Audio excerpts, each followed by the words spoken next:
Bonsoir les amis, on démarre cette nouvelle rubrique d'analyse des marchés.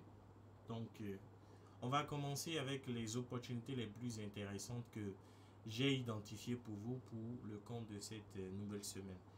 Et donc on commence avec bien sûr le GBP AUD. On est déjà sur l'opportunité en question.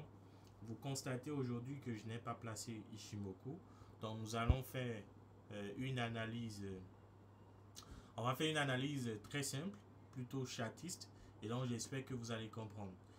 On constate ici qu'on est dans une structure de hausse, une structure assez importante de hausse.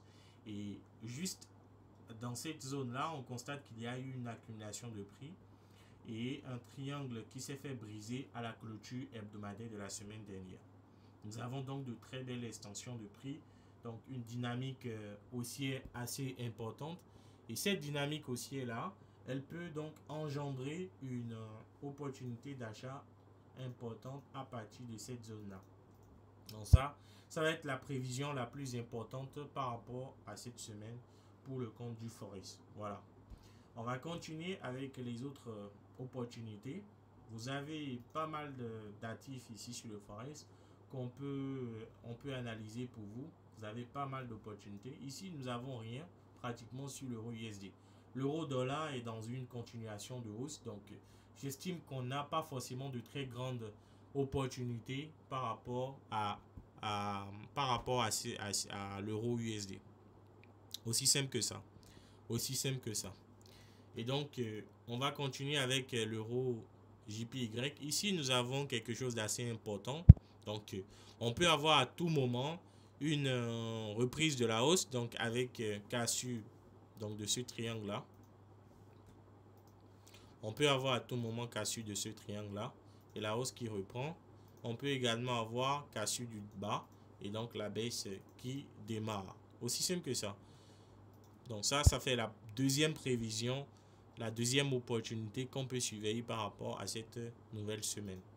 Troisième opportunité, ça va être une opportunité plutôt intéressante, mais qu'on va juste surveiller. Je ne crois pas que on aura de belles opportunités sur le ROCAN en début de semaine. Par contre, si le prix revient sur le support ici, on peut avoir donc un rebond et une reprise de hausse assez importante également. Voilà, donc ça c'est la prévision que moi je vais surveiller cette semaine sur le ROCAD. Pourquoi? Parce que la semaine dernière, on a eu pas mal d'opportunités qui s'est avéré être des faux signaux. Voilà, donc cette semaine, j'ai effectué un retracement et j'ai prévu en termes de scénario que le marché pourrait revenir chercher le support plus bas dans cette zone ici. On va continuer avec les autres actifs. Vous avez l'opportunité intéressante sur l'euro NZD, donc la hausse, opportunité d'achat clairement identifiée juste là, la cassure. On peut même déjà commencer par acheter. Il faut patienter quelques minutes pour que les spreads se stabilisent sur l'ensemble du marché. Et là, vous pourrez vous positionner. Euro également, vous avez une configuration de rebond. Maintenant là, je pense que mieux vaut rester sur le GBP AUD que d'aller sur l'euro AUD. Aussi simple que ça. Parce que la structure du marché sur le GBP AUD est beaucoup plus intéressante que la structure que nous avons sur l'euro AUD. C'est pourquoi je vais préférer l'euro AUD. Alors les paires en dollars comme devise de base, je trouve qu'on est dans une période d'accumulation. La hausse peut reprendre à tout moment. Par contre, nous sommes dans des accumulations intéressantes. On peut avoir des extensions à la baisse et voilà, le prix peut décoller. Vous avez la même configuration sur l'euro CAD.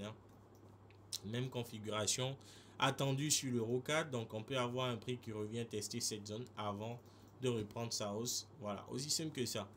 Même chose sur l'euro, l'USD. C'était l'USDK récemment. Donc là, on est sur l'USDJPY. On a un semblant de flag. Donc le prix peut rebondir là, revenir casser le flag juste là et ensuite rebondir et repartir à la hausse. Donc nous avons cette configuration aussi qui peut être assez intéressante sur l'USDJPY. Le GBP-USD, je pense que si le marché ne se lance pas dans un retracement, il n'y aura pas grand chose à faire. GBP-JPY, belle opportunité d'achat si le marché arrivait à briser cette résistance là, alors je pense qu'on pourra se positionner à l'achat avec de belles perspectives de hausse. Voilà, donc je vais faire le scénario. J'ai un très beau scénario ici. On peut avoir ça. Voilà. Donc c'est ce que moi je suivais le plus par rapport à cet actif là. Avec la structure que nous avons ici, il y a possibilité que cette zone là soit brisée déjà en début de semaine. Voilà. Donc et nous revenons sur notre GBP AUD. Il faut vérifier l'or et vous montrer qu'en réalité l'or est dans une dynamique totalement haussière. Je ne vois absolument pas ce qu'il faut faire là tout de suite par rapport à l'or. C'est pourquoi je pense que pour le début de semaine, il vaut mieux s'abstenir. Voilà. Donc pour un début de semaine, je pense que nous allons nous abstenir par rapport à l'or. Je pense que la connexion là est bug, hein.